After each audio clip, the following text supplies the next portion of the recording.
Broadcast is now starting. All attendees are in listen-only mode.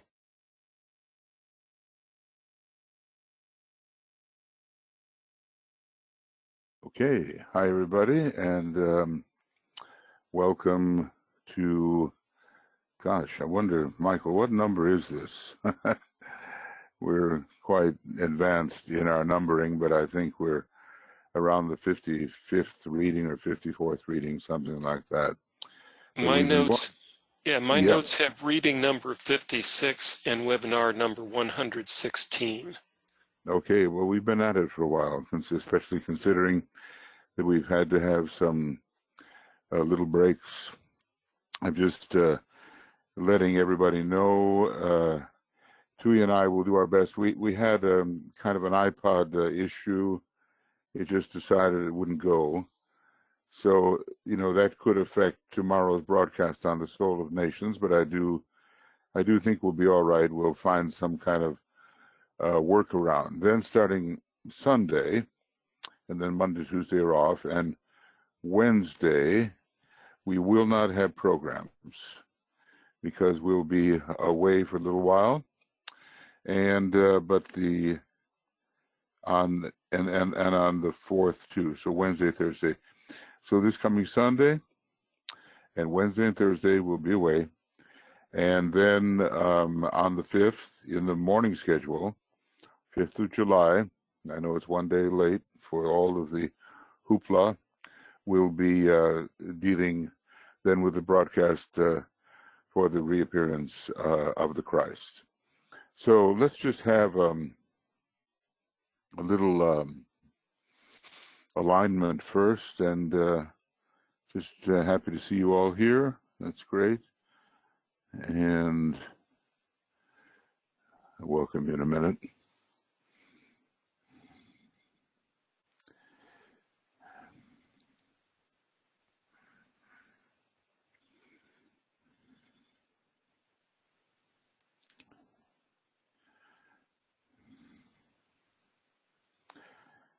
But our task is to unite with each other in consciousness and in a protected mode, and to deal with the interior attack, our own interior attack on the glamours which are besetting humanity at this time. It's an old story, really, and it goes way back to Lemurian times, actually. I used to think it was Atlantean times, but even the advanced people of Lemuria began to gather around themselves these wisps of glamour, and they were misled in terms of their destination and their apprehension of the truth.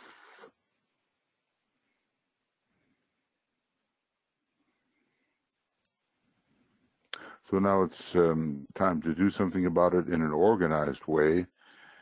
The real, I think the attack on the etheric contamination will actually come first.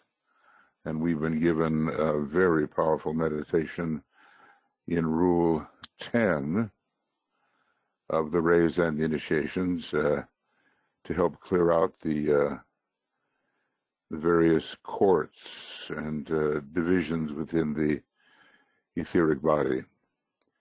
But I have a feeling that when the planet Vulcan is at last discovered, I don't know how many decades or centuries ahead that will be, that we'll be in a position to have a firm and united stance among those who can understand these matters against the glamour. Meanwhile, we'll continue to work as best we can, trying to detect which glamours are the most dangerous. And, if you really look at the whole thing, the selfishness versus the goodwill That's a real big issue, and it's based on the, well, we can call it the glamour of selfishness, but it's based on, again, mistaken identity and, again, thinking that one's vehicle is one's one and only self. Now, that is a really big problem. But without the necessary occult training, people do persist in thinking that way. So we have an educational work to do as well. Now, just to say, hi to everybody, and glad you're here, Alexandra, and Carl, and Catherine, and Dana, and Deborah, and Diana, George, Jillian, Gloria, Gretchen, Jan, Joan, Karen, Carmi Joy, Marion, it's Marion.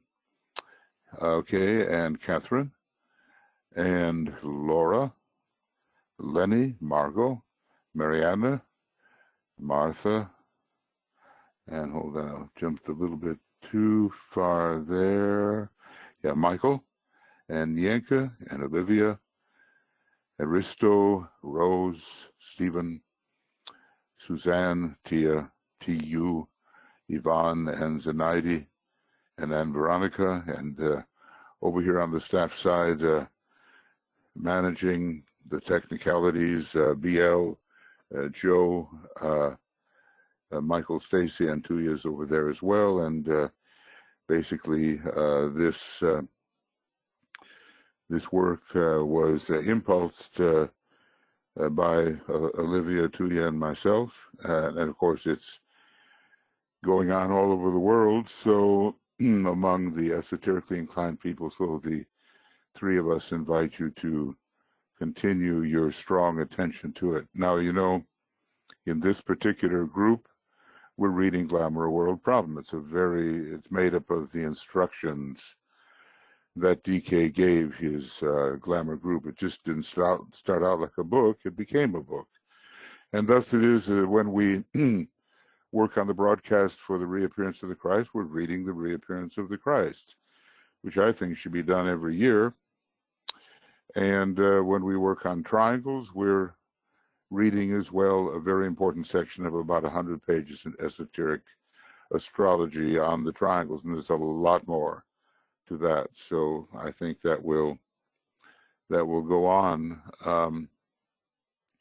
I think that pretty well covers it, except for the destiny of the nations. And when we do the Soul of Nations broadcast, which is coming up tomorrow, we're pretty much reading from the Destiny of the Nations. Fascinating book, and giving us the sort of the political angle on esotericism. So in these various programs, we manage to help us all through the reading of the books, because we need ever to be reminded through our daily study. I've got to just say daily study.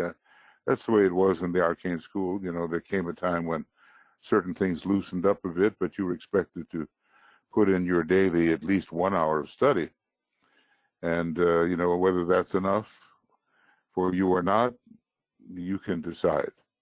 But I think it's, very important just to keep everything fresh. We know we can't possibly assimilate all that Master DK gave us. And look, now more is coming around the year 2025. So we have to digest all that and learn the way to pass it on to the people who are susceptible to this educational program for the propagation of the esoteric ideas. We have a big job in front of us, and it'll take some incarnations to bring it to the point which is anticipated by the spiritual hierarchy. Okay, so let's see, where are we? I've got a lot of stuff up here. Oh, yeah. This is part of the new book that's been in process maybe for 5 or 6 years. And finally, I'm really going to close down on it with our identification or identify as being group, which meets spontaneously now and then. We've had 2 meetings so far for series 3. And it's really the philosophical approach that helps us open up the abstract mind and lead to the intuition regarding very big things, but also the immediate things of perception. Okay, what have I got here? Okay. I know I have all those little paragraph markers, and I know you don't like them. Nobody does. So here we are, and we're getting into a new thing. And I just want to, before we do the causes of glamour, I just kind of want to replant in our minds the sort of history of glamour with respect to the initiations. So let's see here. Yeah, here it is. In the first initiation, the disciple demonstrates that he has resolved the dualities of the physical plane and can rightly impose etheric energy, the higher of the two, upon physical energy. Now, that's the great Lemurian initiation, okay? And we have had a recapitulation of it. Whoopsie. In the second initiation, the initiate demonstrates that he can choose between the pairs of opposites and proceed with decision upon the middle way. And this is the Kurukshetra of every disciple, and it takes more than one life to battle with a great Kurukshetra. And I think that when we find ourselves with a very heavy Scorpio influence, we really realize what that battle's all about. In the third initiation, the initiate can employ the intuition for the right perception of truth. And in that initiation, he catches the first real glimpse of the dweller on the threshold and the angel of the presence. So what has it been before here, you know?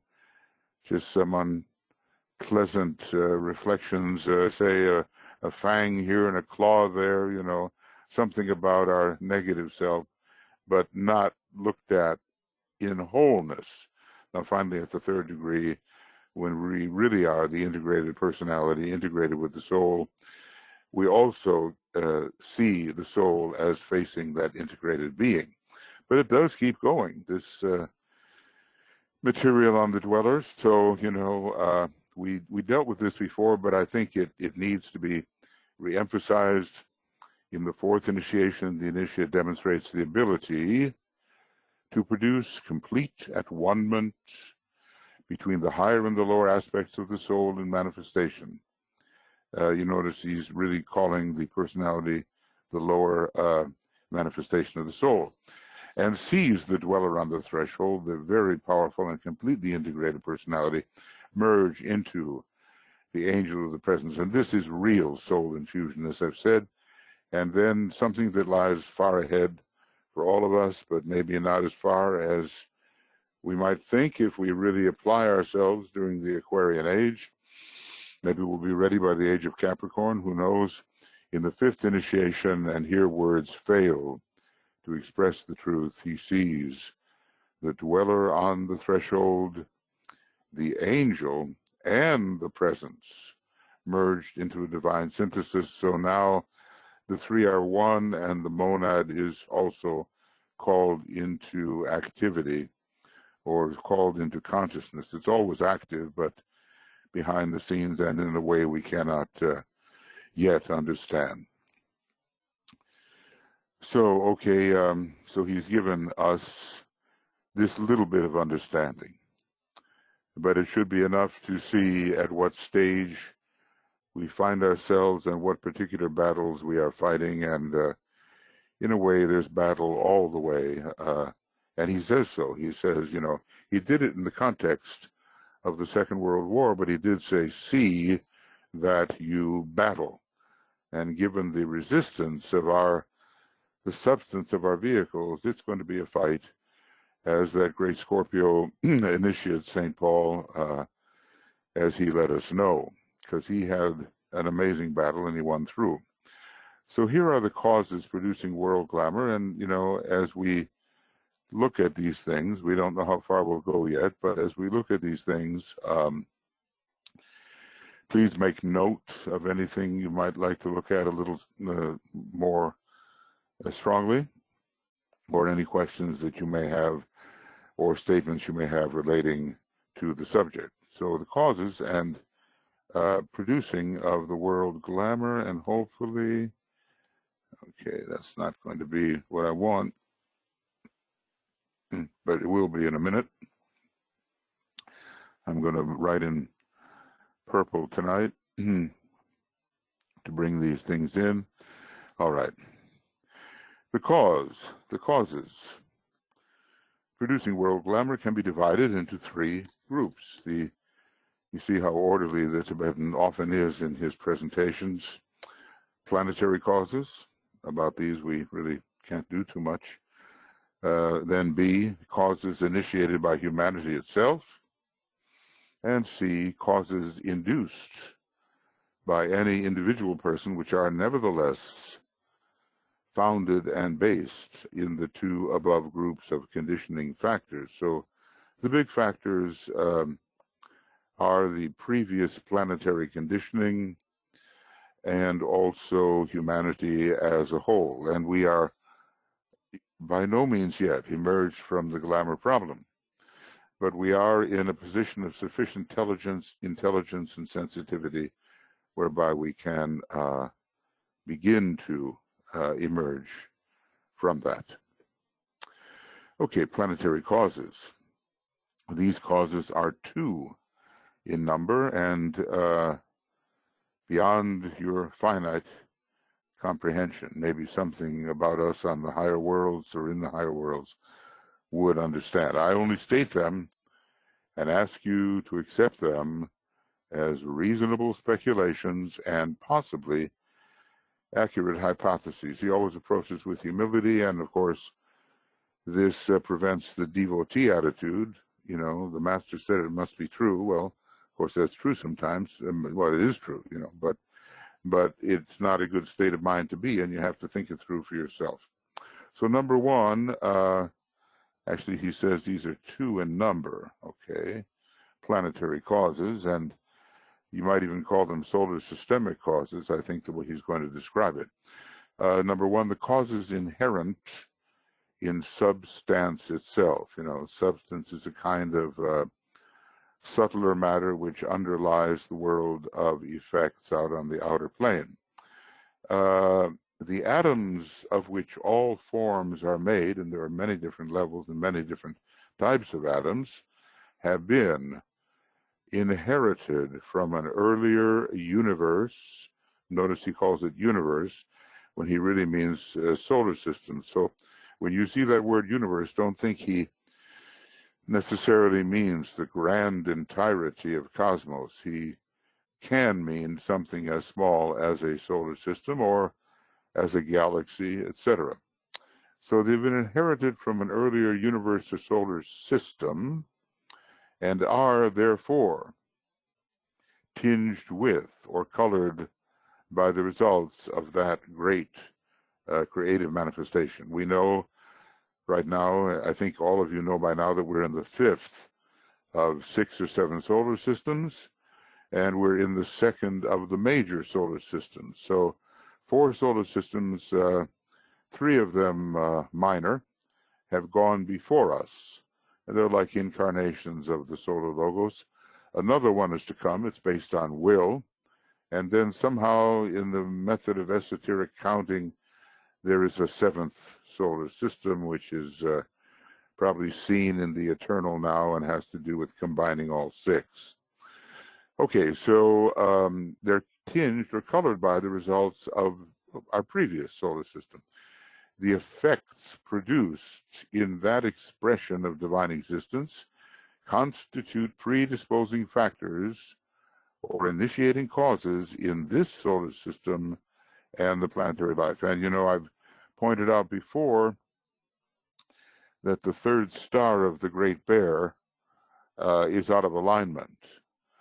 and that we had, maybe I pointed this out, a lot of trouble with a certain rebellion that occurred in the previous solar system, and that things didn't go so well on the third chain of our planetary scheme. It was called the Moon chain. Now it's called the Saturn chain, and so always the number 3 has been retarding the process and confusing it, and it has to be brought into right alignment with the number 2. And I pointed out that this is the same as our personality situation, whatever our ray may be.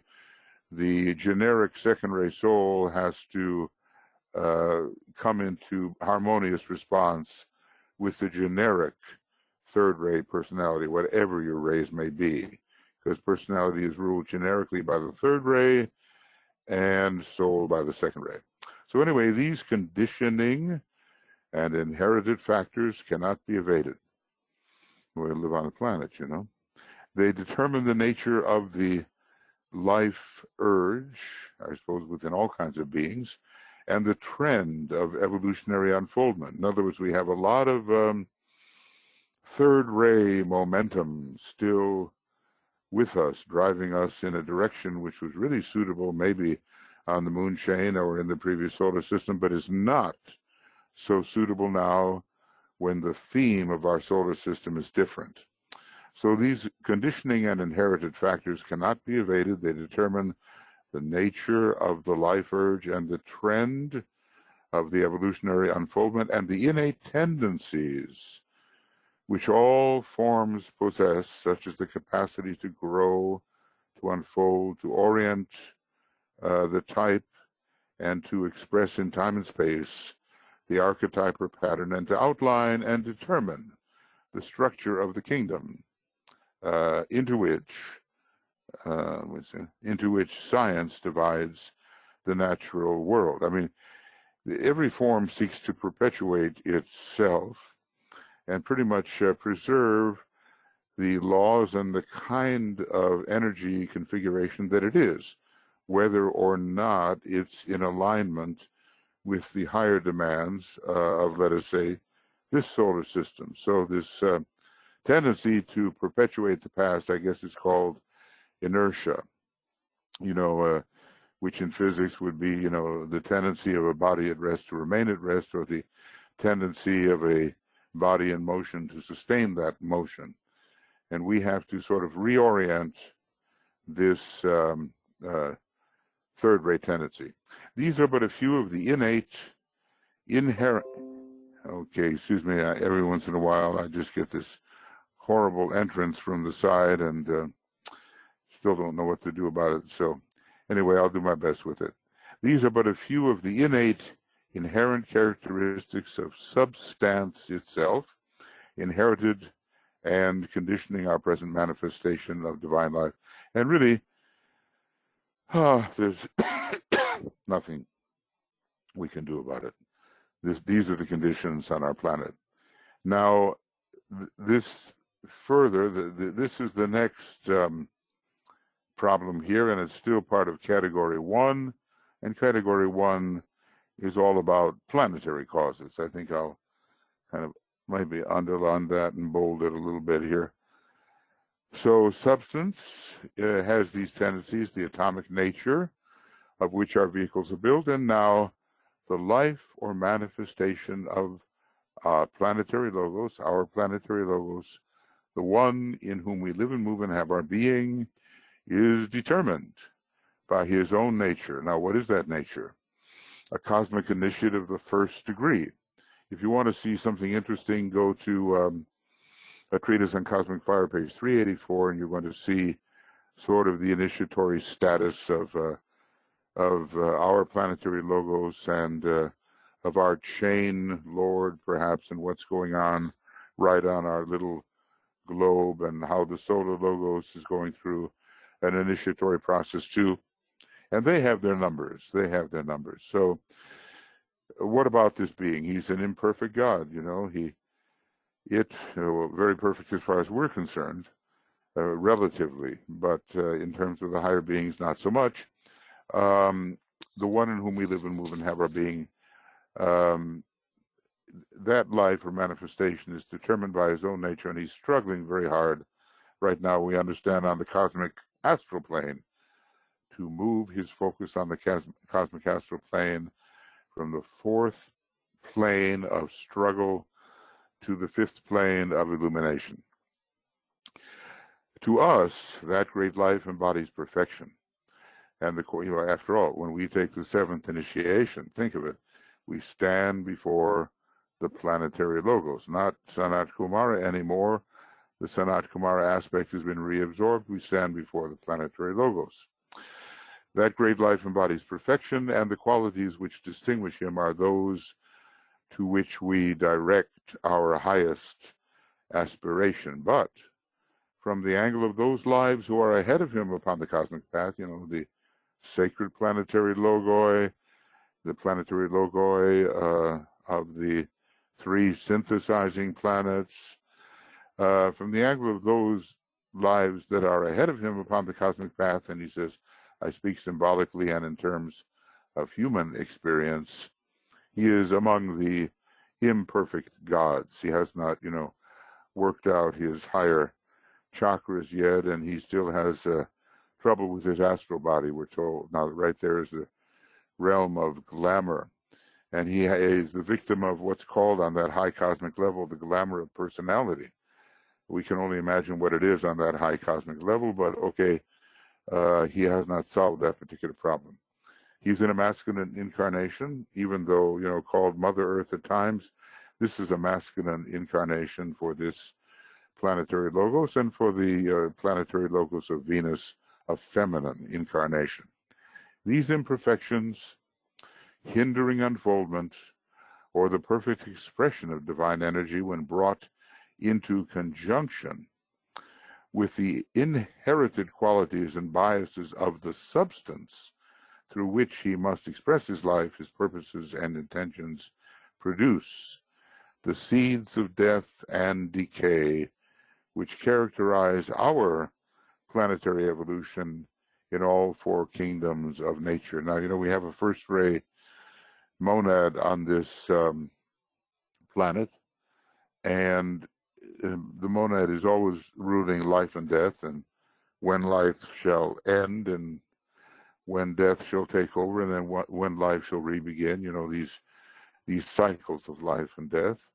And so it's very natural to see, the prodigality of forms on our planet, but how easily they are dispensed with in the death process as part of the great experiment of looking for the best forms through which to express the power of our planetary logos. Okay, anyway, when they're brought together, these imperfections and the difficulties with substance, so we've got an imperfect planetary logos, we've got substances that are conditioned by a previous regime which is not exactly suitable to our present one. They create obstacles, obstructions, and hindrances against which the soul, in all created forms, must struggle, gaining strength and understanding thereby, and eventual liberation. So basically, all of our struggles on this fourth major planet from the sun, including Vulcan, are for the purpose of strengthening us. And there's a lot of, what you call on this planet, I joke and other people joke and they call it the hospital, but there's something about that planetary hospital that is really true. And we seem on this planet, which has an active external life at this time when other planets are in latency, to be a lot of healing the sick, you might say, and helping them recover from previous conditioning. So anyway, these are the two major planetary causes, basically substance, the conditioning of substance,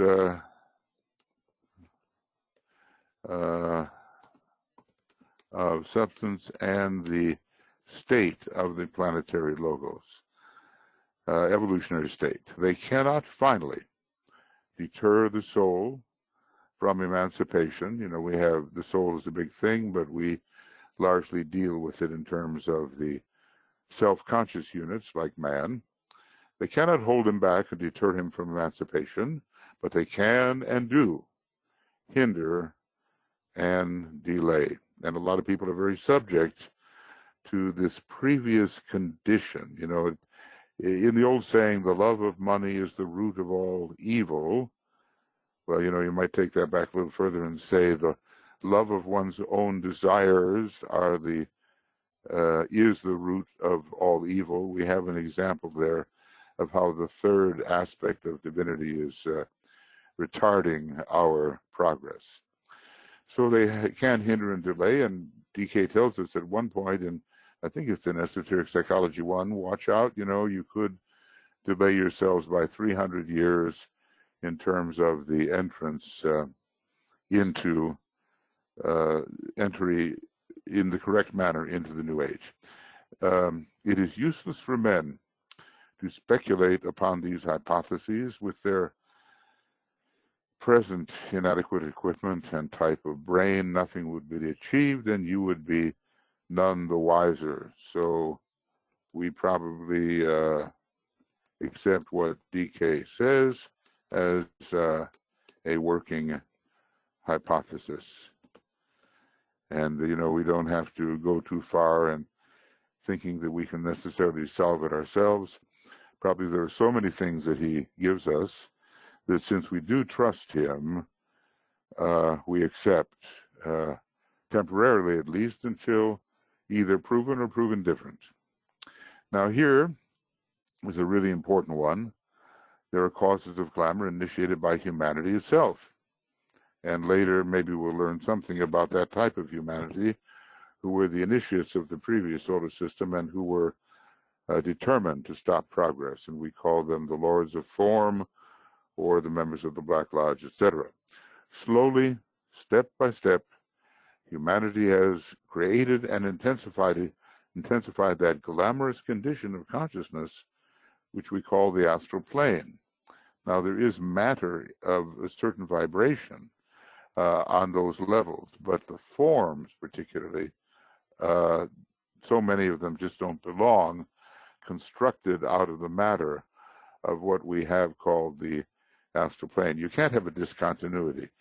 You can't have basically etheric atoms and then suddenly you have mental atoms and you have no emotional atoms at all. You can't have that, but you certainly can have the forms that are created out of those emotional atoms. I don't know what we'll call them, atoms of the emotional sphere.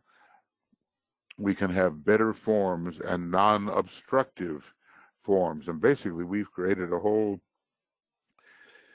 fantasy, a phantasmagoria on the astral plane. And that phantasmagoria, which acts in a somewhat, he tells us, vampiristic manner, is really stopping humanity from seeing the truth. All glamour is produced by the bringing together of one or more streams of energy which produce a temporary whirlpool of energies and, from the angle of man, the onlooker and participator, produce a condition of darkness, a state of bewilderment, which makes clear choice and right discrimination difficult and, in the early stages, impossible. So, you know, basically, he might talk here about the coming together of fire and water. It might be considered the coming together of mind and sentiency. But in the beginning, we can't handle it. It creates an aura which is today of such a general nature and so all-enveloping that everybody is, figuratively speaking, immersed in it. This is what we walk in, and of course, if we had constant vision of the astral plane, we would not necessarily see it as that lovely world that some people seem to think it is, but, you know, as a darkened, gray, veiled, foggy, misleading world. The light there would be swamp light. You know, they call it will-o'-the-wisp. You follow the light, and it leads you into trouble, into the swamp. Okay, it creates that aura, which is of such a general nature. People are immersed in it. And he's telling us about this huge area of illusion. He uses the word illusion in a general sense, not just mental. And it has a very retarding effect upon humanity because it drains off the energy which humanity should be using for other things. This aura, in the infancy of the race, only surrounded the more advanced people. Now we're going back to Lemuria here, and he's telling us that not everybody was the victim of it, not everybody. To understand what I mean by this statement, I would call your attention to the fact that very unintelligent people, those who are among the lowest human types and those who are little more than active animals, governed primarily by the instincts, are apt to deal very simply and with complete directness with the facts of existence with which they are faced, and which to them are of paramount and sole importance, the facts of hunger, birth, death, self-protection, perpetuation, etc. And this is the point here. There is little true glamour, and these earlier groups write little true glamour in their reaction to life and living, and their simplicity, like that of a child, saves and protects them from many subtler ills.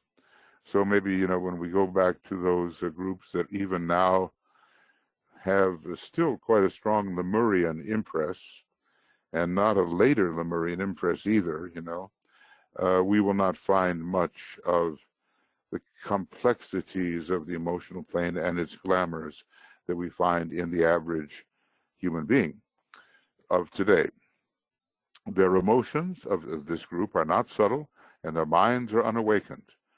But as humanity evolved and the higher levels of the racial consciousness became more subtle, and the mind factor slowly more active, and you know what we're going to get here when we say that, right? We're going to get Kamamanus. Let's see here. Kamamanus. Then glamour and illusion developed very rapidly. So maybe this takes us, more generally into Atlantean times, and I suppose, when was it? Around the third subrace of the fourth root race, the moonshane types with their more developed mentality came in and complicated the whole issue, and also the lords of the dark face came in with them because they are very, very intelligent, though retrogressive evil beings, at least in their unredeemed state. So the first indications of glamour arose when the disciples and aspirants of the Lemurian world, notice there were those, we may remember that there was a kind of initiation in Lemurian times, and there were those who were more advanced. And we have to remember, too, that some of those from the first solar system came in Lemurian times, even before there was the kind of individualization on our planet by the solar angels that we read about. In other words, they already came in from the previous solar system with their egoic lotus at least partly developed. So, there are all these different groups, and when you look in Cosmic Fire, it kind of separates them out and tells you where they came from. The first indications arose when the disciples and aspirants of the Lemurian world, whose problem was right comprehension, correct functioning, and control of the physical body, via the etheric body, began to differentiate between themselves as self-conscious beings, the physical and vital forces. So that was the first initiation, and people, actually, they recapitulate this at this time. Many people are led by the body, and they have, what they call the wisdom of the body and so forth, but it's not really the wisdom of the body. It's actually the wisdom of the etheric body as it is informed by higher principles, and that informed etheric body is contrasted with the instinctual tendencies of the physical body and must bring it under leash. Okay, so when this happened, And they began to differentiate between physical and vital forces that immediately set up a tremendous activity in the throat center, because the sacral center was strongly involved. It's a very physical center, but there was going to be, in initiation, a higher connection. A tremendous activity in the throat center, which is the higher aspect of the sacral center, the sex center, and thus led to the initial glamour and to the first definite recognition and consideration of the sex impulse, of sex attraction, and for the initiate of that period of necessary sex transmutation. Well, this is sex glamour even today is a huge thing. And, I get to go through a lot of airports, and maybe some of you do too. And if you walk through the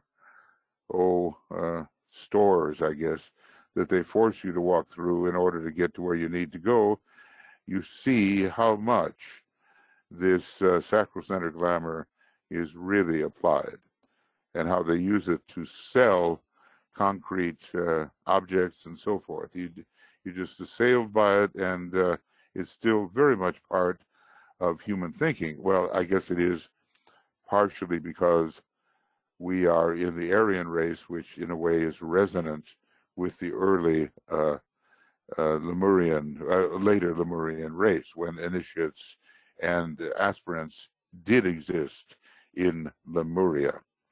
So anyway, but the disciples of the period learned or knew that there had to be sex transmutation, and if you read esoteric healing, you'll learn about mistakes that are made there, and how in Atlantean days that led to sexual repression, at least for some, and then to the disease known as cancer. It's all tied up together, but they needed to do something about this out of control sex impulse. So anyway, their sex transmutation, it went hand in hand with the earliest yoga. It's a Laya yoga, or the cult of Hatha yoga. It's the cult of the physical body with its objective of its control by the soul, the objective of control by the soul via the etheric body, and consequent merging of the conscious and the subconscious. Now that's rather interesting, So we have things that were suppressed, and they're going to come up and be part of our conscious awareness. Around the aspirants of that time could then be seen gathering the first clouds and fogs of glamour. Just imagine Master DK being able to go back in history, read the Akashic records, see this actually happening. I think, all of that will be open to us when we prove it is useful. The first clouds and fogs of glamour were gathering, though illusion was nowhere present, because now he's using illusion in a technical sense in relation to the mind. The first because there was no mind. Even in early Atlantis, all those tremendous constructions and buildings and all that they had, that was impressed upon them by the kings of the period, who were very highly developed souls, and the people of the time did not think up the possibility of constructing those things. They were led and shown what to do. The first recognition of the plane of the emotions, of the astral plane, was evoked in the consciousness of the groups under preparation for the first initiation. So as you approach the regulation of the physical body, there was the beginning of the awareness of the astral body. And that first initiation was the highest possible at that time. We even now call it the Lemurian initiation, and the second degree is called the Atlantean civilization initiation, and the third, the Aryan civilization. If we keep on going, I don't mean civilization, I'm sorry, initiation. And if we keep on going into the sixth root race, we can understand, I think, that a lot of the fourth degree will be opened up to the various people who can, take that. The reason for this slowly emerging astral consciousness in the physically polarized aspirant of that time. Now, we're not supposed to be so physically polarized anymore, right? we may go through recapitulation, but basically we are supposed to be polarized higher, and the normal methods of hatha yoga, except for exercise, are not supposed to be our kind of yoga, much more Raja Yoga or Gnana Yoga or even Agni Yoga.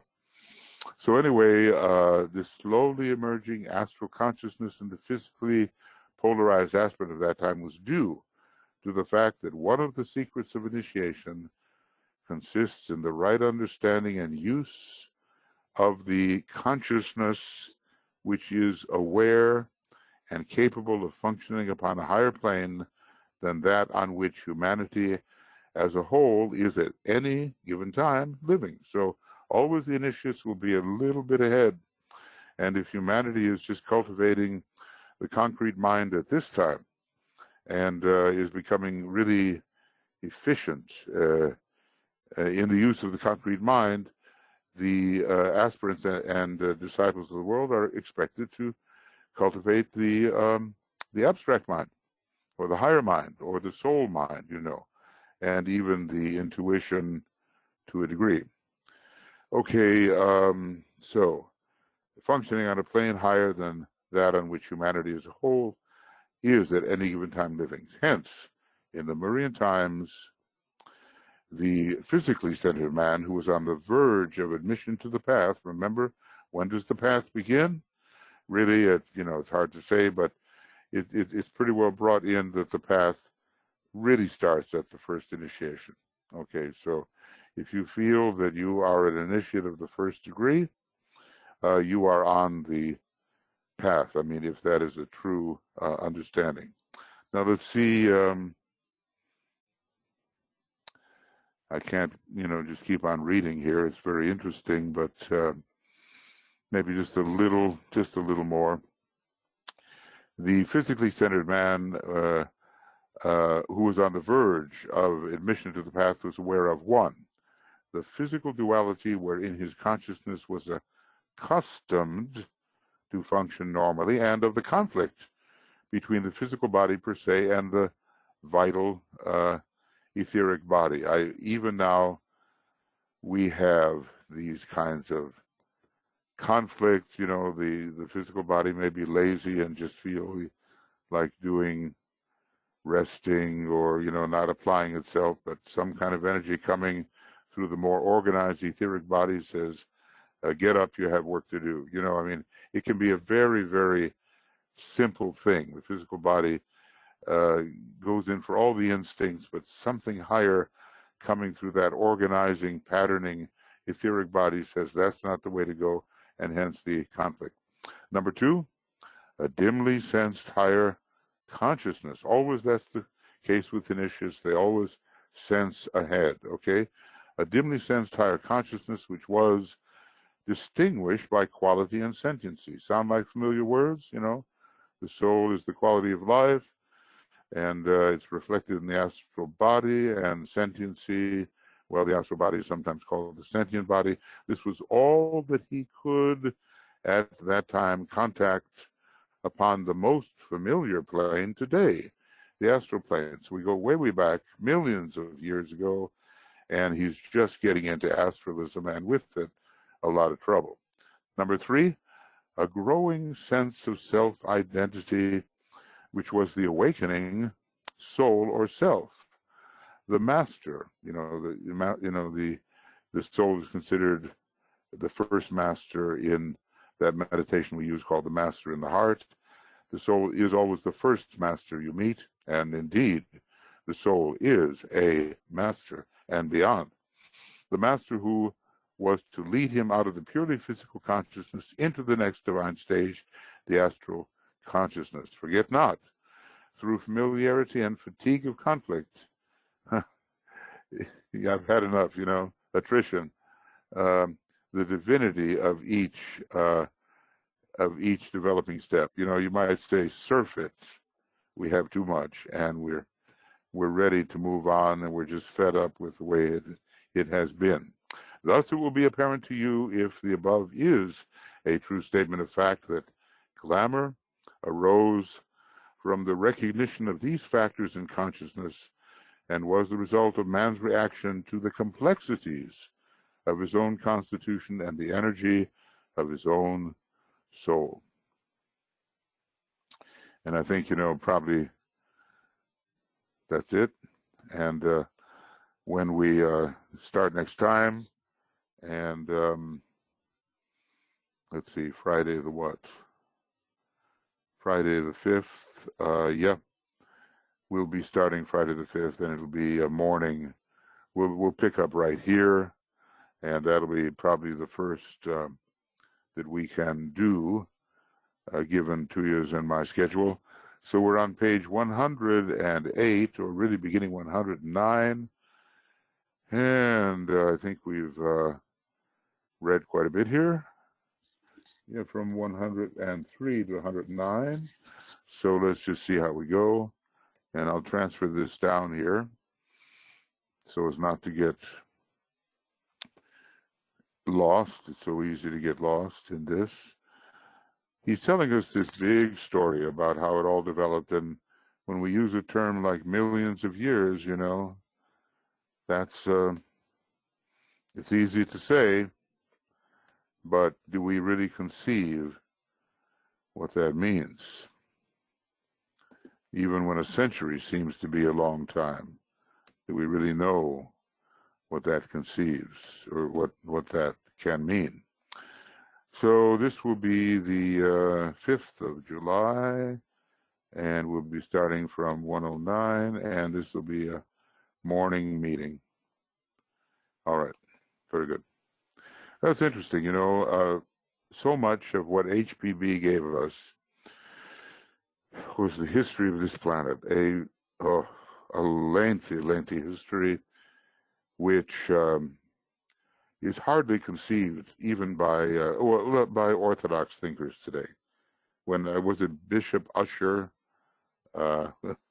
It's amusing in a way and terrible in another way that he was some hundreds of years ago, and he came in with his calculations that the world had been created in 4004 BC, about 4,000 years before the birth of Christ. I don't know if he gave a day, but he gave a time. It was at 9 o'clock in the morning that the earth was created. So our history through HPB goes back millions of years, and DK has even taken us back into experiences on the moon chain, which is billions of years ago, and he hints at what went on in the previous solar system, which is certainly, trillions of years ago, really. I mean, because solar systems last trillions of years. So let's not be in too much of a hurry. We're getting there, but even the greatest units of definite time is dwarfed by absolute duration. Duration of some state of beingness or beingness which never had a beginning and never had an end, or never will have an end, and always was, is, and will be present. So it's quite a world. Okay, friends, so now there are more of us here, and I open it up to you. If you have your questions, any questions, not that I can necessarily answer them, but at least we can give it a shot. And any statements that you would like to offer on the basis of what we've just been reading. A lot about the origin of glamour through the planetary process and through what humanity did or didn't do, and how human development got there. He hasn't yet mentioned the deliberate interference of those selfish beings who really wanted to retard planetary progress. Somewhere he will mention them. I don't know if it's in this book. I suspect so, but he has mentioned them. So any thoughts, and be happy to read your thoughts, process your thoughts, whatever. It's you're in the middle of history, and now soon comes the time when the obstacle of glamour, which we don't even know, is falling upon ourselves, besetting ourselves, blocking ourselves. It's going to be dealt with. And of course, it takes some subtle perception to see whether we are afflicted by a glamour or not. And usually we're very surprised because it's something we've always been doing. And you say, hey, that's just the way I am. And it turns out all along it's been a glamour. So, anybody? Or either from the other side, too. If anybody wishes to say something, you are most welcome. From the staff side as well. Perhaps you would like to touch on how karma, which originates from Sirius for our particular planet and perhaps system, and how that plays out for our planetary logos and hence for us. Well, it's a huge question, of course, and generally it plays out in retardation. In other words, as DK has said, humanity, these are his words, has erred grievously. Now, maybe we don't want to get into what that grievous erring was. I'm sure it's not too pretty to see. But what it has meant is that with the mistake our planetary logos made in respect to the moon chain, and in the mistakes humanity has made over the last millions of years, we are not equal in development to the planet Venus, our twin sister in a way, which we should be. So we look toward Venus as our alter ego, having accomplished in its humanity and in a very short time all that might have been possible here on Earth. And now Venus has become our teacher. But the general condition of not being susceptible to reality and blocked from the apprehension of reality is a result of the actions, unwise actions that we have taken. Now, I suspect that as much of that is bad or regressive karma and is partially the problem of our planetary logos, who has certain issues on the cosmic level that we could probably never understand. They say something like the glamour of personality is his issue. So obviously he's somehow stuck in his attention dealing with the lower 18 subplanes. But, now it's going to be speeded up. But, if we were at his stage of evolution, we would be dealing with glamour in our own life. In other words, somewhere between the first initiation, we would be dealing with glamour. And we'd have to face out all of the results of poor choices in the past and make better choices under Saturn in the future. And now that's exactly what's happening. We're being given the ageless wisdom. We're being shown the way to create a karma, which is basically just action in a, you make your bed and you lie in it sort of thing. We're being shown the way to create a much better future for humanity because of the beneficent intervention of those who really understand planetary karma. So, basically the condition we're in, which is a condition of retardation, even though we are supervised by the great Sirian star, and so is the whole solar system, is not as advanced a position as it should be. And the advancement of our position on this particular planet is very important, because without us, our solar logos doesn't take his fifth initiation in this solar system. He'll just, he'll have to deal with the fourth, and right now he's aiming at the third. But it is possible, were we sufficiently developed, occupying this place of the base of the spine center, that our logos could take, even before this solar system is concluded, the fifth initiation. So it's just an analogy. Basically, conditions exist because of choices made. But the choice has not just been the choice of humanity. The choice has been also that of the planetary logos, who through, if I get it correctly, premature compassion chose unwisely on the moon chain and let out certain chaotic lunar forces, which basically are retarding the whole show. So the Lapika lords, the from Sirius, and the four Maharajas, in ways that we can't even understand, they have this under control. And what can we do? We can try to live a life in which karma serves the law of love.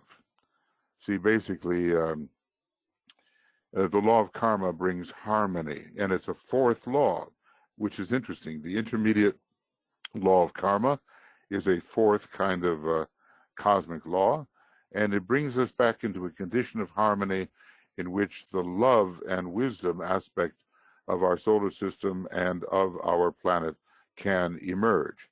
Maybe a bit painful, as we found in our various lives. We get into situations that we find we can't get out of. Why is that? Because we're being held until we do the job. And as Dane Rudyard called it, the sort of the unfinished business of the past.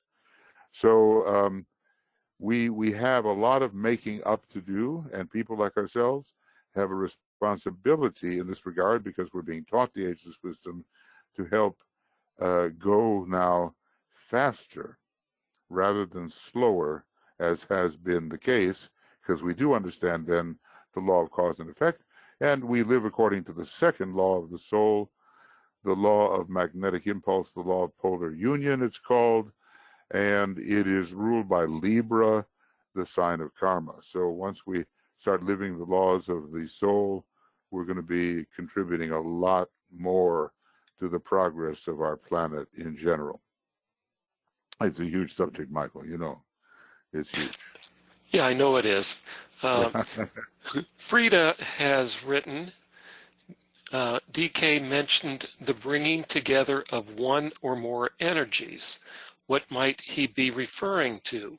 Ray energy, chakras, prana? Question. Think about principles. Think about this interesting state of combination that we have in the consciousness of many, many people today, and it's called Kama Manas. It's not pure Kama. It's not pure Manas. As a matter of fact, we try to extract ourselves from this combination, which is of great interest to psychologists. He says most people have feeling toned thoughts, meaning that the minute the astral body is reacting, the mind is in there with it. And when the mind is thinking, the astral body goes in there with it. That is a combination of energies right there in the system. And so right now, we have a Kama-manasic situation which has to be worked through. So we drop our biases, because Kama-manas is a very biased combination. And so we can learn how to think with the mind held steady in the light and not influenced by the emotional tendencies which tend to skew and misdirect and block clear thinking. So there is one that is right there on the surface. And as a matter of fact, glamour is a somewhat Kama-manasic situation. When you have this sort of blend of fire and water, let's say water is astrality, fire is mentality, you get a lot of steam right away. You get confusion. It's alchemically blocked, and you have to clear away the fogs and the steam from these two things, get them cooperating correctly, and then finally be able once again to use either one independently of each other. Because right now, for many people, it's an unwholesome mixture, this Kama Manas. We might even say that, we might say Mars is like Kama, that Mercury is like Manas, and that Venus, in one of its lower aspects, rules Kama Manus, and he basically says it does. On a very, very high turn of the spiral, and cosmically considered, Sirius takes the place of Venus and rules cosmic Kama Manus. But it's something we have to transcend in order to think objectively about things. And I don't think as a race we're there yet. Just look at the political situation, you know what I mean? Where are your clear thoughts? You know, as people have a thought and the emotions immediately are attached to them, and where is clear thinking when the emotions are all mixed up with the thoughts? And that's one combination of energies. And basically with our ray energies, we do the same thing. We are a system, and for better or for worse, our various ray energies either have what the Tibetan calls internecine warfare, which is not warfare against an outer enemy, but warfare within the system itself. And we have to learn how to balance these normally fighting energies so they work for us in a clear and unconfused way. A lot of overcoming glamour is a lot about overcoming confusion in how we live. Now, look at the word fusion. It means a mixture that should not really exist. It's a fusion which should not really be put together because it sort of muddies the waters. We need clarity now, and that's where the mind, cultivation of the mind, held steady in the light of the soul, that's where that will come in. Okay, so that's at least one method, and you know, you can look at any of these things too. Chakras work together, there's different pranas, maybe they work together, ray energies work together, principles work together, the 7 principles, do they work together well, or do they confuse each other? And in the beginning, when you're first getting the inflow of a higher principle into a lower principle, there may be confusion. Like he says, that whirlpool at first, then it all straightens out later. So that's, I think, what I have to say there, Frida. What else, Michael? Anything else? I see no other hands raised or questions written. Okay. All right. Well, look, you know, what can I say? We're all evolving. I take that back. Take my summary back. Lenny just wrote, the actual transit of Neptune in his sign, exoterically Pisces, is giving us an enormous possibility to fight Maya, glamour, etc. Of course, with Pluto in Capricorn, sextile to Neptune, much chaos, but much success are coming. Mm-hmm. Okay, it's good. It's good. You know, of course, Neptune is the glamour planet, particularly, and Scorpio, let Maya flourish and deception rule. And remember that the human race is ruled monadically by Scorpio, of all things. So we have a tendency to be battling with these opposing energies. If anything, I think that Pluto in Capricorn, if it doesn't sort of open up the lower levels of hell on the 6th and 7th levels of the astral plane, is a very realistic position. And another thing too, when you want to overcome all the illusions that tend to visit you under Neptune transits, we also have to remember that Neptune is ruling Buddhi. And Buddhi is the method of dispelling illusion. So it may make the glamours work, but at least worse, but at least there's the possibility of learning how to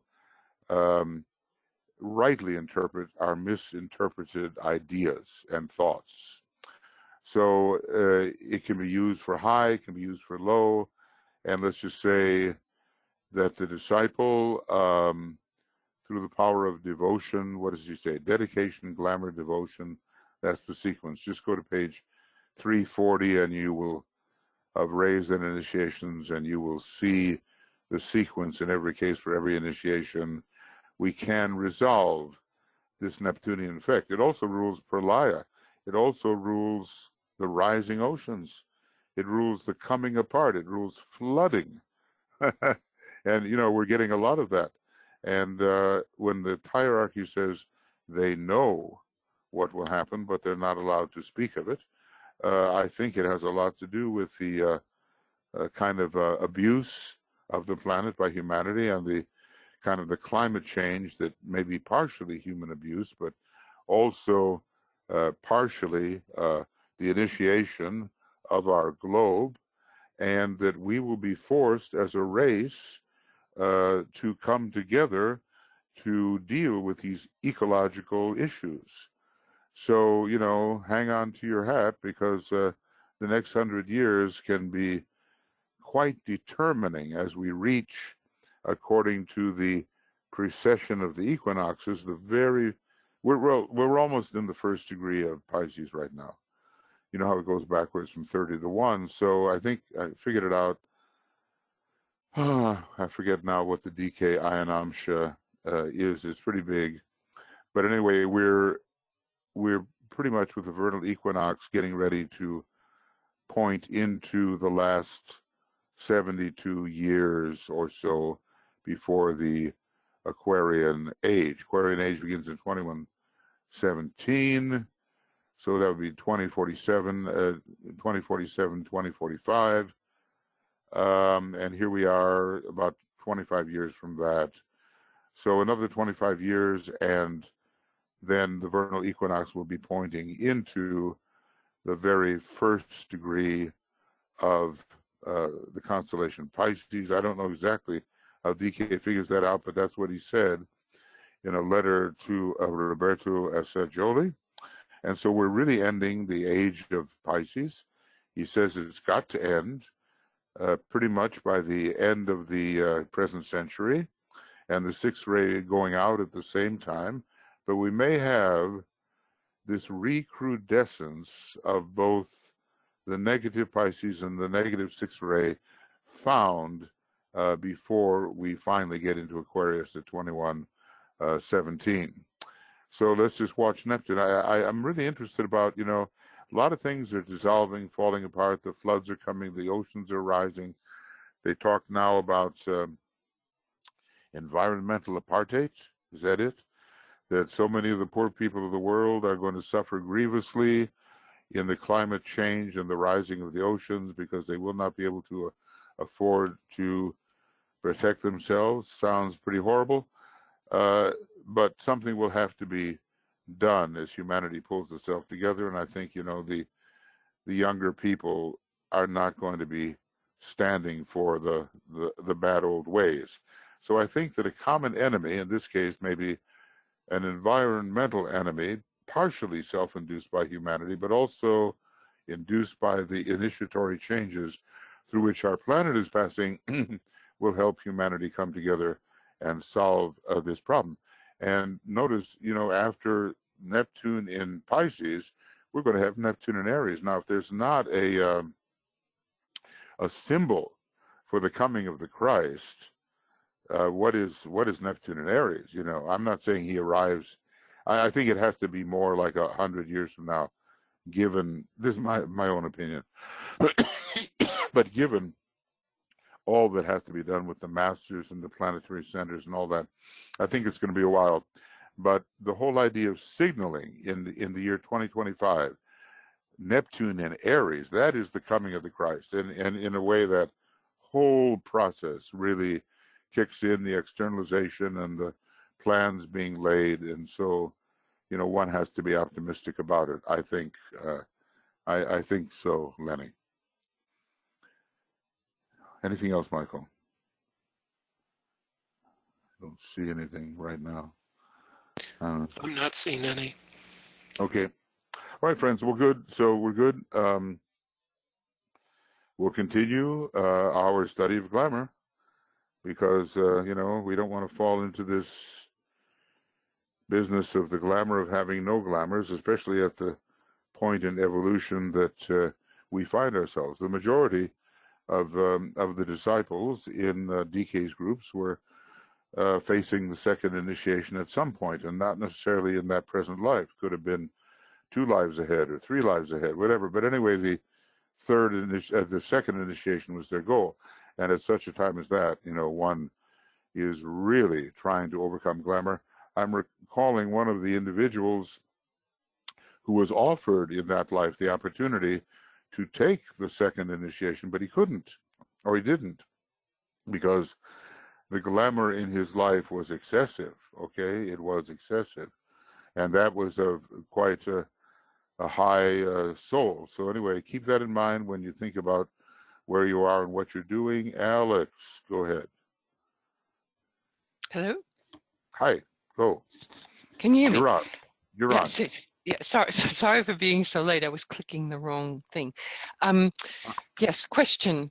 You often say one person in a room speaking truth or thinking truth can have such an effect on that room.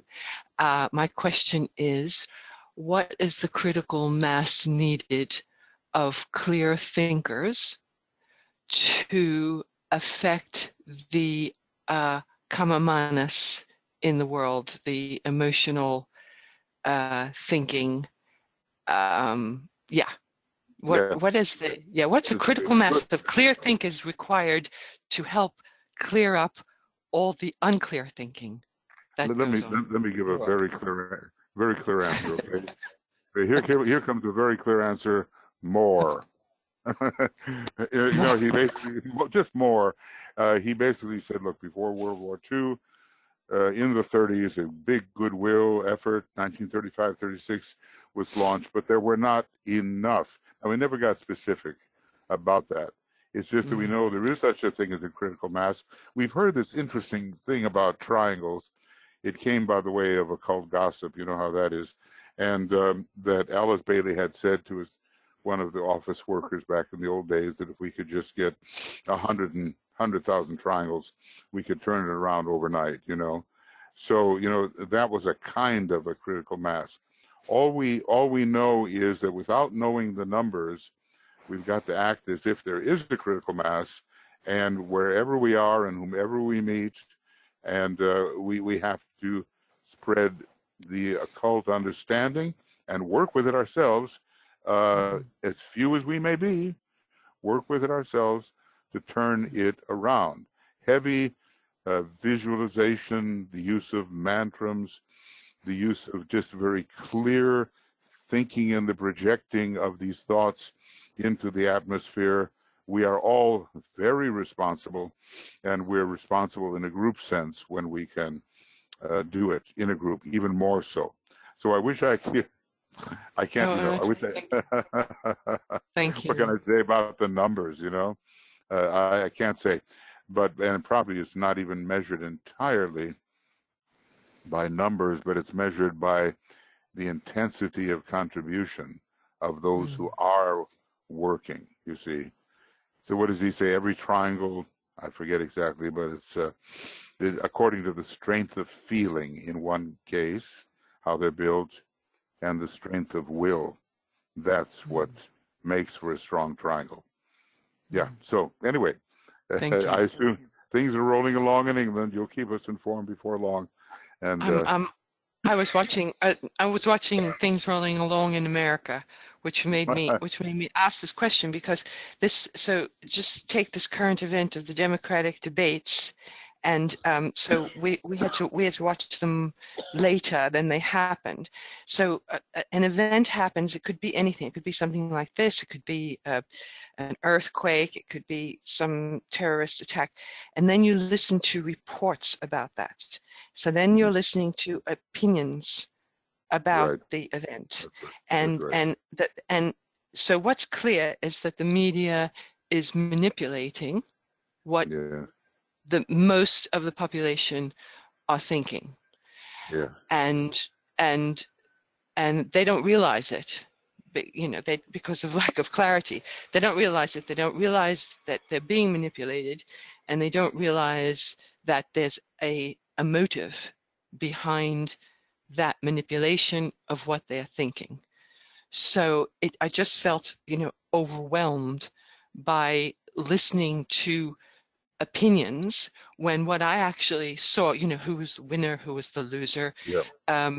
what You I saw. actually saw differed from what I was being told to think. I used So, to. I used to have a relative said, "Hey, I have to tune in on the talking heads so I'll know what to think." So we oftentimes don't see the thing ourselves directly, and we depend either for good or for ill. I mean, because there are actually some people that are very yeah, good reporters, and then yeah, there's these people with such incredible bias. You wonder if they're living on the same planet. So anyway, we're rolling now. We're rolling toward that election and your election, and we're rolling.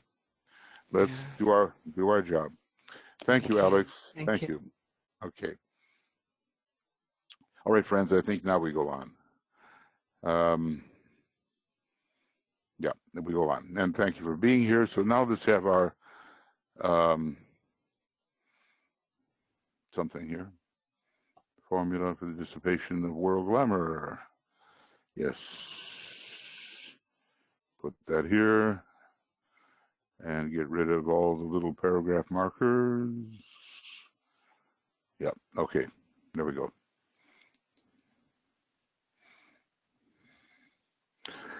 Well, let's see. The world is so full of glamour right now with I don't let's deal with a glamour called the glamour of the pairs pairs of opposites. I don't know why I'm not getting that. I should be getting it. Oh, I know I'm in the wrong. I belong in England, and then I'll get it. Okay. Let's see if it works. No, it doesn't. Pairs of opposites. Well, I'll just do it. Oh, it still says the United States. I'm not going to fool around with it right now. So, there's such a battle going on between the soul and personality that on that battlefield, everything is obscured. And it's all because we like too much and think of ourselves. We like too much our personality, and we think that that's what we are. And so when the soul really asserts itself, the battle is on and the dust is rising. And, as they say, the old saying is, wait a second, I can't tell you. Let's wait till the dust settles. It's kind of like a battlefield remark that only after the battle has settled down a little bit can we see what's going on. But there would be much less of a battle if we could somehow learn to identify as the higher nature which we are. We can talk about it a long time, but we'll all get the feeling of what it means to function as a soul, and different values will be in place.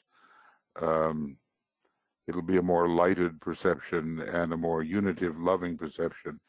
And it will be a perception in which we are willing to sacrifice the apparent self for the greater self. It lies ahead of all of us. The masters have done it. The Christ is the great example.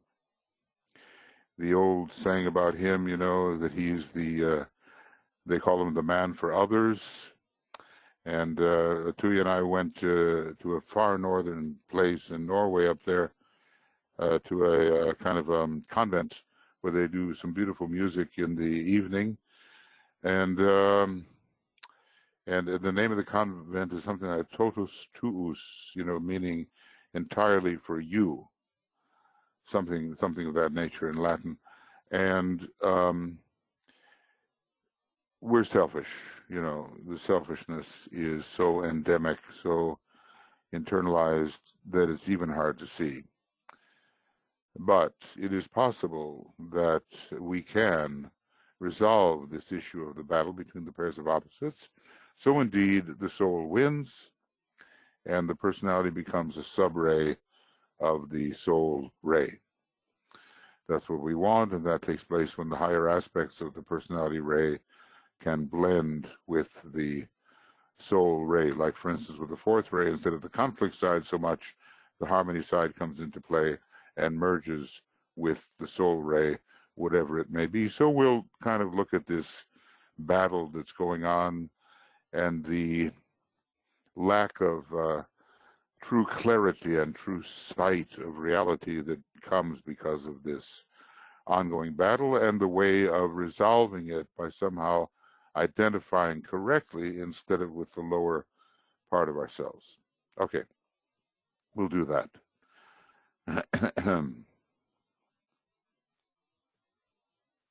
So, you know, when you do this in your groups, you take the full 10 minutes, okay? But right now, we'll just go into the silence.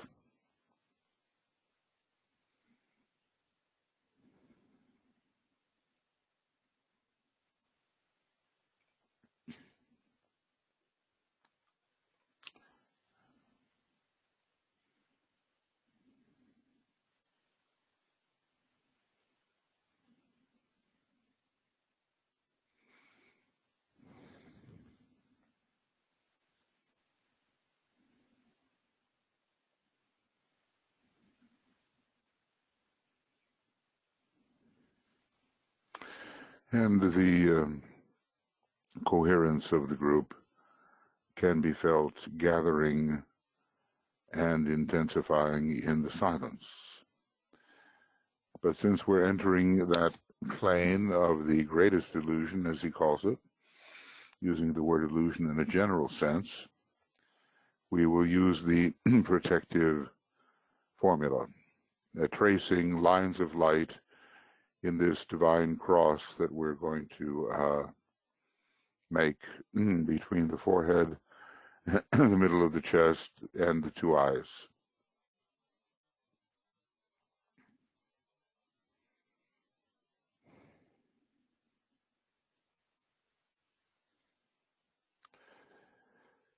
As a soul, I work in light.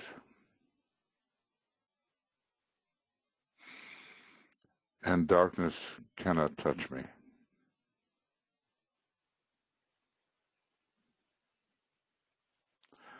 I take my stand within the light.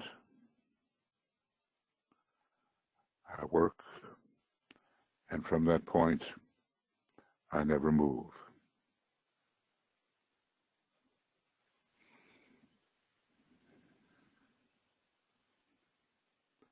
And the cross is before each one of us and before the group as a whole, keeping us in the light, because glamour is a very creeping thing, and it can suddenly overcome you and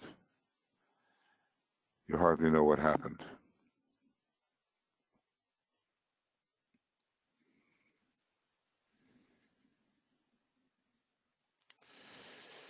So we're going to focus the triple light, raising the light of matter up to the mental plane and combining it with the light of mind. So vitalized thought, the ability to think with vitality, that's there. Two types of light as we pursue the reasonable, rational way.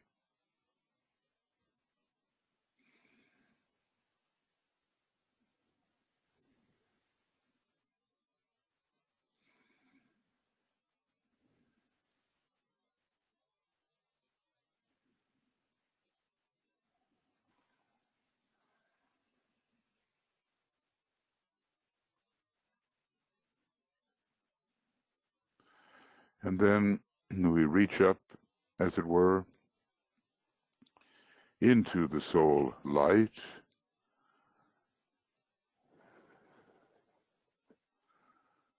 sometimes imagined as hovering above the head, but of course we can't really completely localize it that way, and bring it down feel the soul light first and then bring it down onto the lower mental plane where you can visualize it blending with the light of matter and the light of the normal level of mind. And then here's the light of the higher mind, the light of the soul.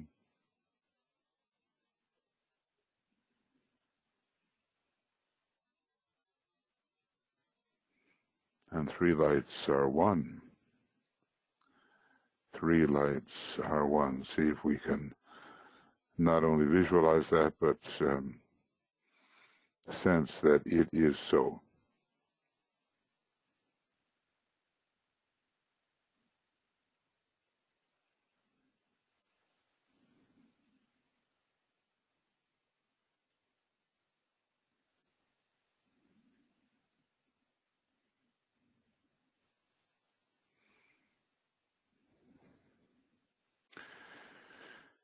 Three and one.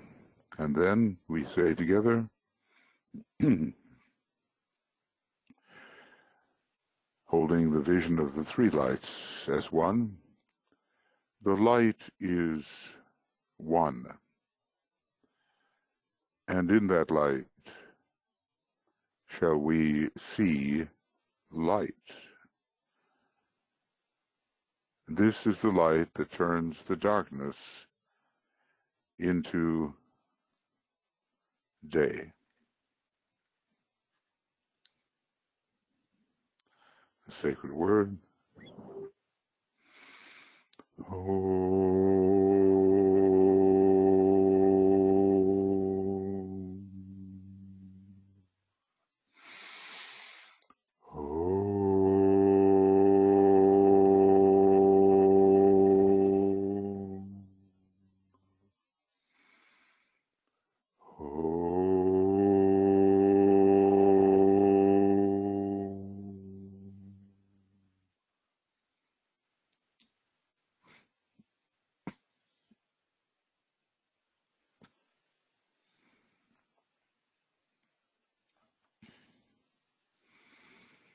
Now we're going to use this formula which sees us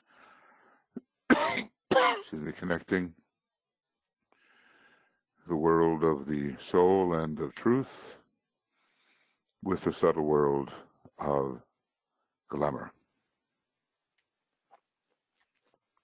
And as we say this,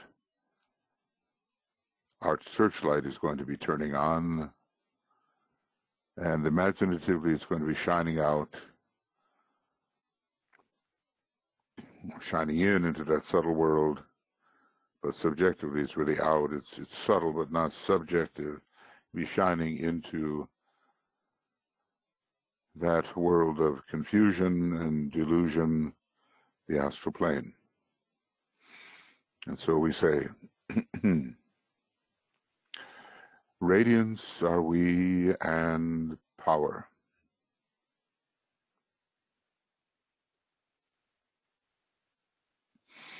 We stand forever with our hands stretched out, linking the heavens and the earth, the inner world of meaning and the subtle world of glamour.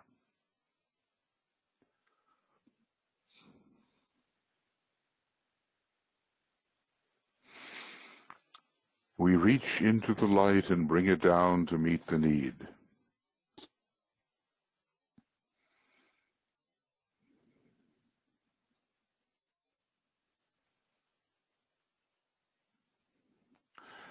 We reach into the silent place and bring from thence the gift of understanding. Thus, with the light we work and turn the darkness into day.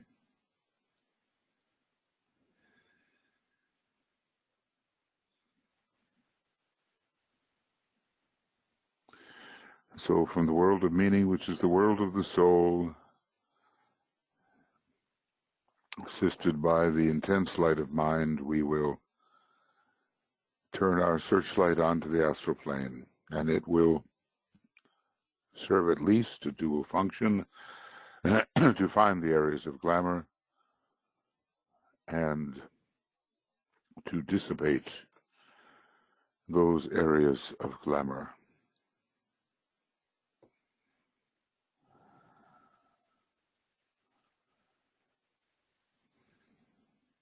And we will strengthen our beam with the spiritual will. Let's call it the will of the soul, the will of Atma, the will to sacrifice within the soul. We will strengthen our beam, see it strengthened as we use this next little sentence, this next little mantra, with power upon its beam. The light is focused on the goal. And now see that focusing occur.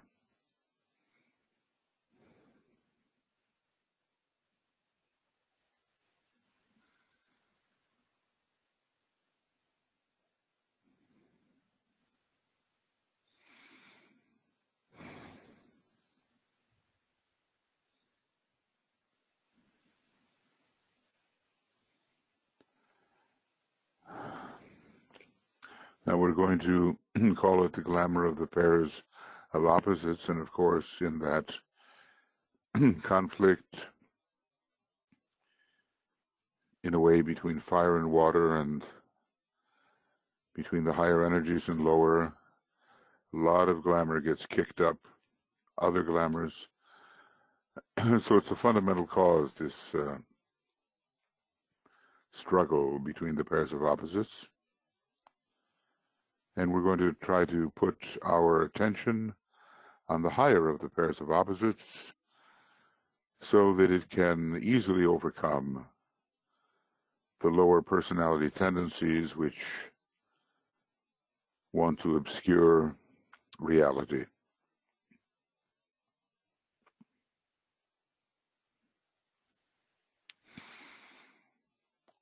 The power of our united light prevents the appearance of the glamour of the pairs of opposites.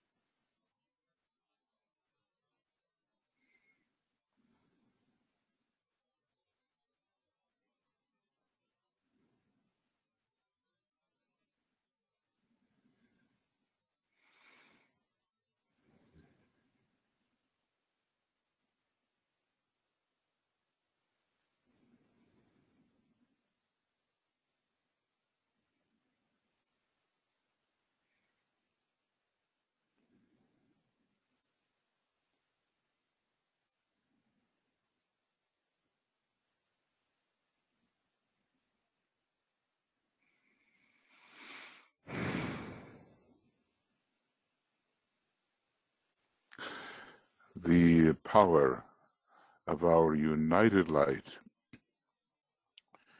negates the quality of this glamour from affecting humanity.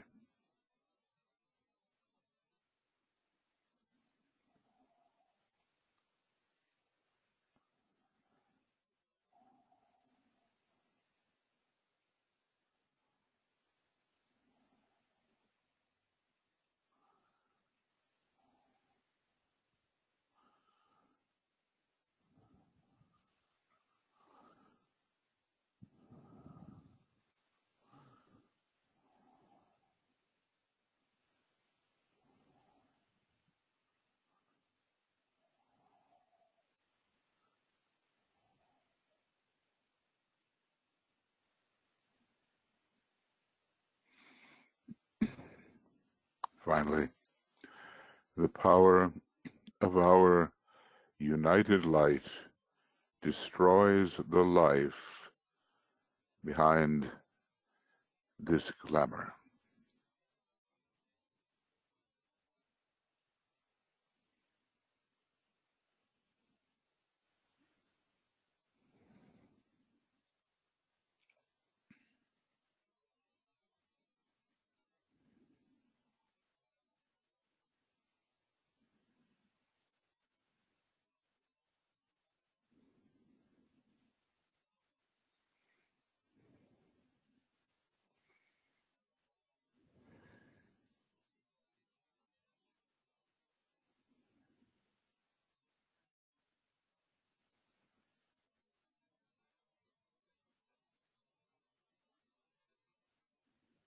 Now we can continue this in the silence.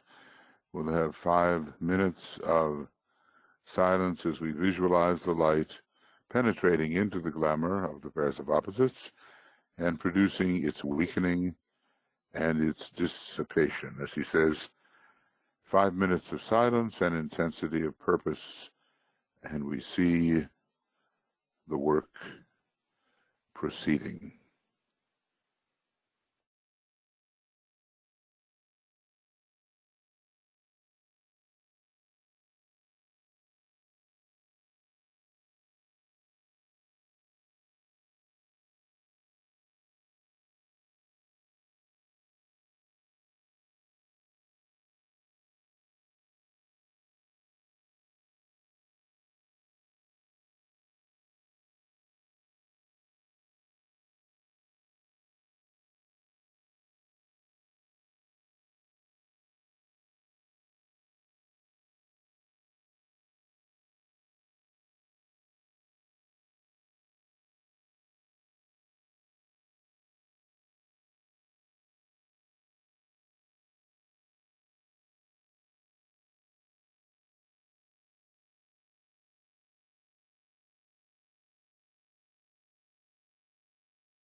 And so in all this,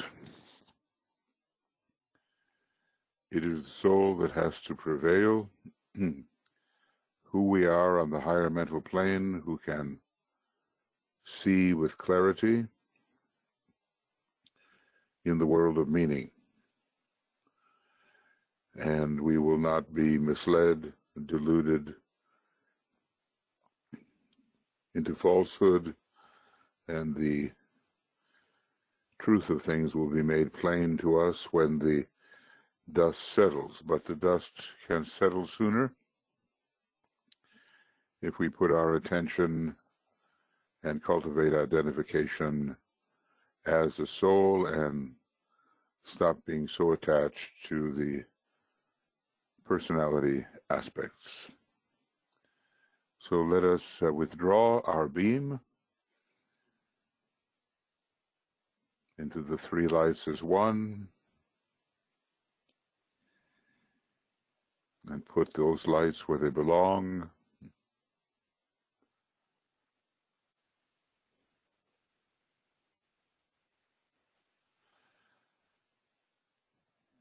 And knowing that something of value has been accomplished, we sound the Om 3 times, from the mental through the emotional through the physical.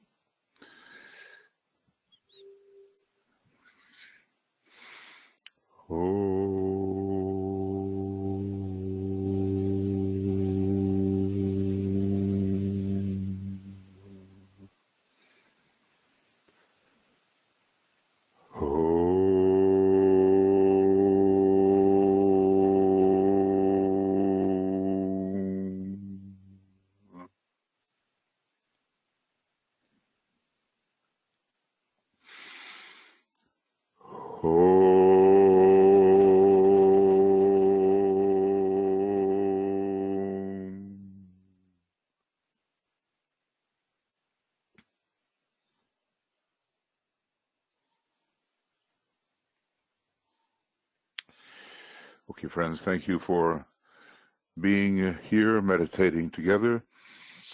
Tomorrow we will have the Soul of Nations meditation in the evening. We'll do our best. As I say, we have a little iPod issue here, and we'll see if we can solve that or find a workaround for it. We'll do our best.